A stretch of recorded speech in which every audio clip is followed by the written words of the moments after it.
Hello friends, next topic is application of Bernoulli's equation. First application is speed of efflux. आता इथे ही diagram बघायचे efflux of a fluid from an orifice. आता efflux चा meaning आपण बघूया. Let us see the meaning of the efflux. The word efflux means fluid outflow. म्हणजे आपलं जे एखादा टँक आहे किंवा कंटेनर आहे त्याच्यामध्ये आपलं फ्लुइड आहे आणि ते स्पीडनं बाहेर येते. सो फ्लुइड आउटफ्लो म्हणजे फ्लुइड आहे ते त्याचा जो आउटफ्लो आहे दॅट इज इफ्लक्स. टॉरिसेली हा सायंटिस्ट आहे. So scientist Torricelli discovered that speed of a efflux from an open tank, ठीक आहे, is given by the formula identical to that of the freely falling body.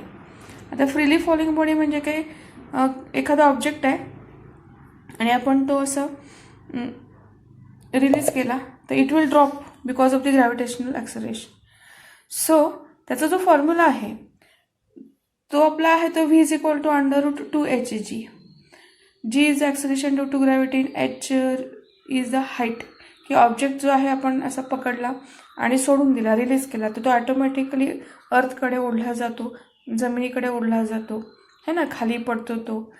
मग तो जो आहे तो फ्रीली फॉलिंग बॉडीचा फॉर्म्युला आहे आणि ह्याच फॉर्म्युल्यापर्यंत आपण ह्याच्या थ्रू जाणार आहोत.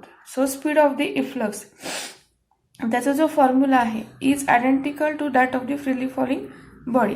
आता ते कसं आहे, कसं होतं ते आपण पाहणार आहोत. तर हा आपला कंटेनर आहे. तर इथे फ्लुइड आहे दिसते, ब्लू कलरचं जे आहे ते फ्लुइड आहे आणि त्याचा फ्लो आहे तो डाउनवर्ड डायरेक्शनमध्ये दिसतोय आपल्याला. एरिया हा आहे तो A2 आहे. तर इथलं जे प्रेशर असणार तर नॅचरली ॲटमॉस्फेरिक प्रेशर P0 असणार आहे. इथला जो फ्लुइडचा जो सरफेस एरिया आहे तो A1 आहे. आता इथे फ्लुइडची जी हाईटची डिफरन्स आहे तो h आहे. So consider a liquid of density rho. Rho is the density of this fluid. So that liquid of density rho filled in a tank of the large cross-sectional area A1, ठीक है, having an orifice of cross-sectional area A2. म्हणजे the cross section of this orifice is A2 आणि हा आपल्या टँकचा जो area आहे तो A1 आहे. The orifice at the bottom of टँकच्या बॉटमला आहे as shown in the figure. Let A2 be very very small than that of the A1. हा जो टँकचा कंटेनर आहे किंवा टँक आहे की ज्याच्यामध्ये आपलं फ्लुइड आहे त्याचा जो एरिया आहे त्याच्या कम्पॅरिझनमध्ये ऑरिफिसचा जो आपला क्रॉस सेक्शनल एरिया आहे तो व्हेरी व्हेरी स्मॉल, खूप खूप लहान आहे. The liquid flows out of the tank through the orifice. Let V1 and V2 be the speeds of the liquid at A1 and A2. म्हणजे इथला जो स्पीड आहे तो V1 आहे, इथला जो स्पीड असणार तो V2 आहे. So it is respectively as both the inlet and outlet are exposed to the atmosphere. हा झाला आपला आउटलेट, इथं आहे तो इनलेट आहे. दोन्हीचे दोन्ही आपले जे इनलेट आणि आउटलेट आहेत ते ॲटमॉस्फिअरला एक्सपोज झालेले आहेत. The pressure at this positions equals the atmospheric pressure. As this cross sectional areas or they are inlet and outlet are exposed to atmosphere. Pressure कसं असणार आहे तर ते ॲटमॉस्फेरिक प्रेशर असणार आहे आणि it is equal to P0. आता if the height of the free surface above the orifice is h, ऑरिफिसच्या अबोवचं फ्री सरफेसची जी हाईट आहे ती किती आहे, h आहे. Then Bernoulli's equation is given by this formula. आपण लास्ट व्हिडिओमध्ये बर्नौलीज इक्वेशन पाहिलं होतं. So P0 atmospheric pressure plus half of rho into V1 square plus rho g h is equal to P0 plus half of rho V2 square. हे बर्नौलीजचं principal आहे की जे आपल्याला pressure head, velocity head आणि potential energy हेडचं relationship दाखवतं. That is Bernoulli's equation. आता हेच equation using the equation of कंटिन्युटीचं इक्वेशन पण आपण लास्ट 2-3 व्हिडिओजमध्ये पाहिलेलं आहे की A1 V1 is equal to A2 V2 means AB is equal to constant. मग ह्या कंटिन्युटीच्या इक्वेशनवरनं we can find out the V1 is equal to A2 upon A1 into V2. Therefore substituting V1चा फॉर्म्युला सबस्टिट्यूट करायचा आहे या फॉर्म्युल्यामध्ये. We get half of rho into A1/A2 into V2 square plus इथे पण ब्रॅकेटचं स्क्वेअर आहे plus rho into G into H. हा रो G इथे तसंच आहे सेम. आणि इथे जो आहे तर P0 इकडचं आणि इकडचं कॅन्सल आउट होणार आहे. ठीक आहे. So half of rho V2 square. इथला जो V1ची व्हॅल्यू आहे ती आपण या इक्वेशनमध्ये सबस्टिट्यूट केली, त्यामुळे टोटल टर्मचा स्क्वेअर येणार आहे, तो इथं आलेला आहे.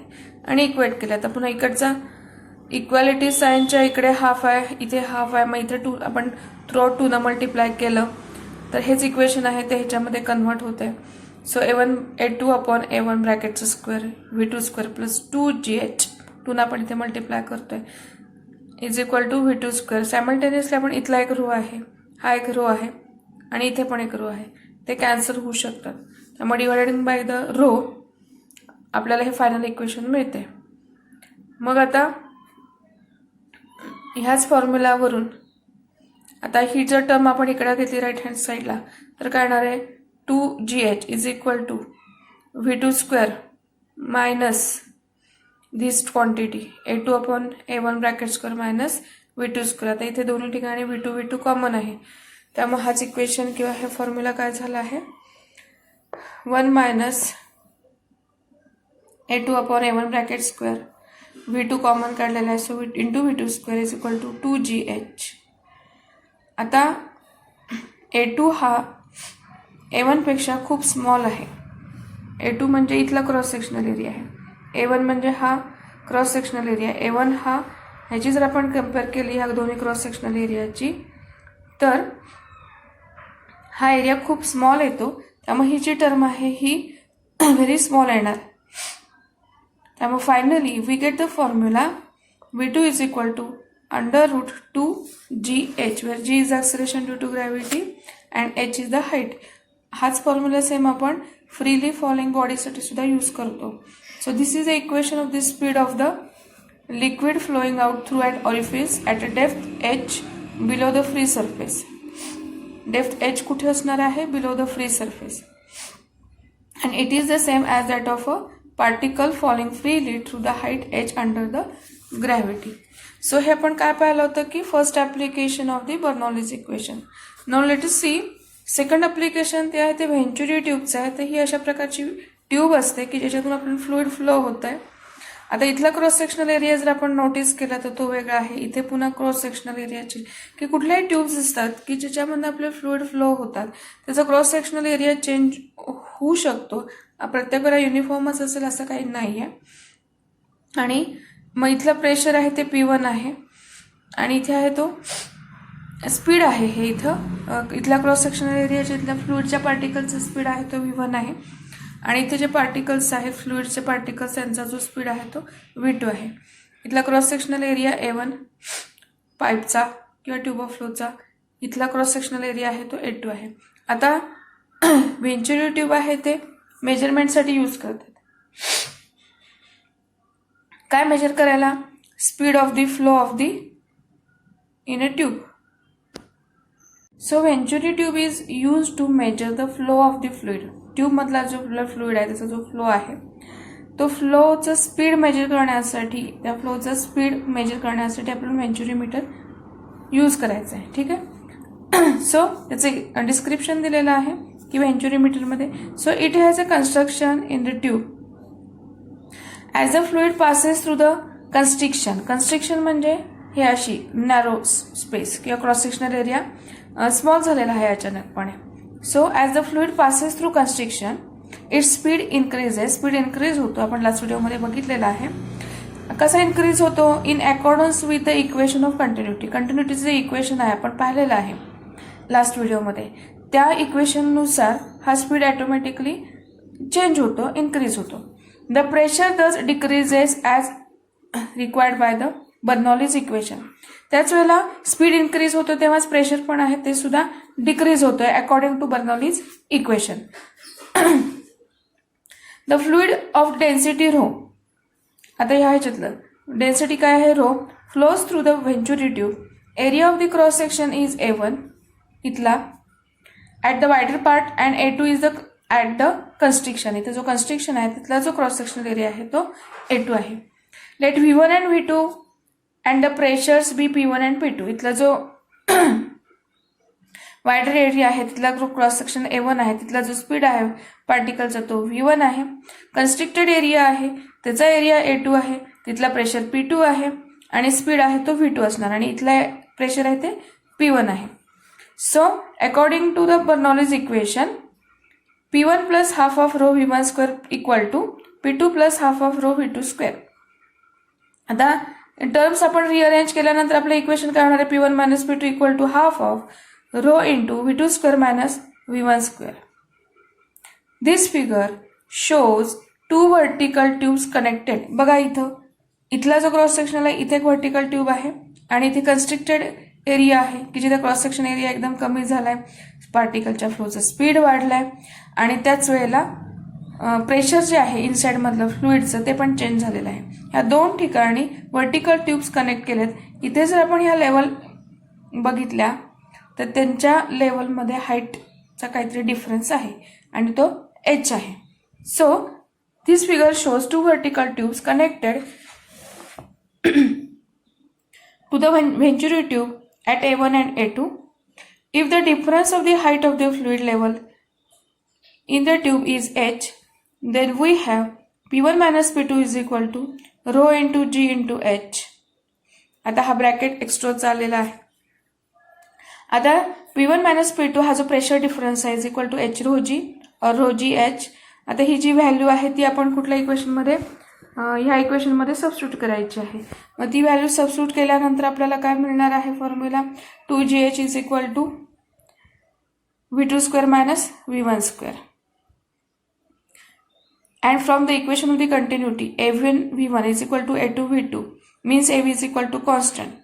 Substituting V1 in terms of V2 और व्हाइस वर्सा काही आपण सबस्टिट्यूट करू शकतो. The rate of flow of fluid passing through a cross section can be calculated by knowing the areas A1 and A2. ठीक आहे. आता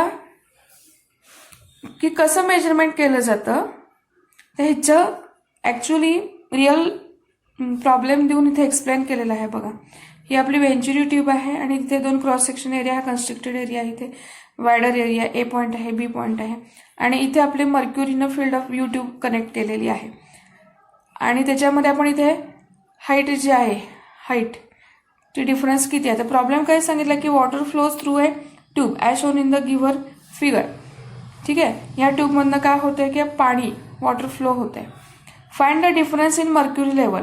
मर्क्युरी लेवल ह्यांचा जो हाईटमधला डिफरन्स आहे तो फाइंड आउट करायचा आहे. If speed of the flow of the water at that point A पॉईंटच्या इथला स्पीड किती आहे 2 मीटर पर सेकंड आहे.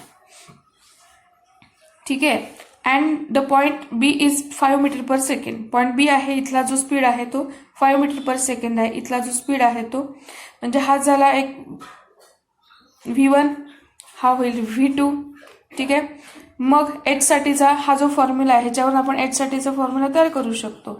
H इज इक्वल टू काय V2 square minus V1 square upon 2G हा फॉर्म्युला इथं घेतलेला आहे. मग आता V2 म्हणजे 5. ठीक आहे.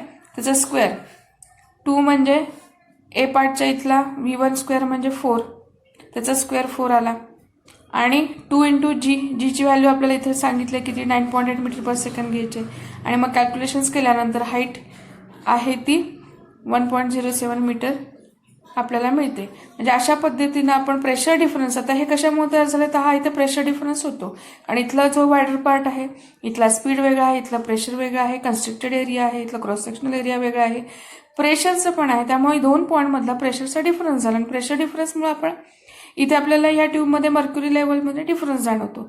मग ह्या फॉर्म्युल्यावरून आपण स्पीड पण कॅल्क्युलेट करू शकतो आणि हाईट पण काढता येऊ शकते किंवा प्रेशर डिफरन्स सुद्धा काढता येऊ शकतो. So this is the one of the application of Bernoulli's equation which is a venturi tube. Next application आहे तो लिफ्टिंग ऑफ अन एरोप्लेन.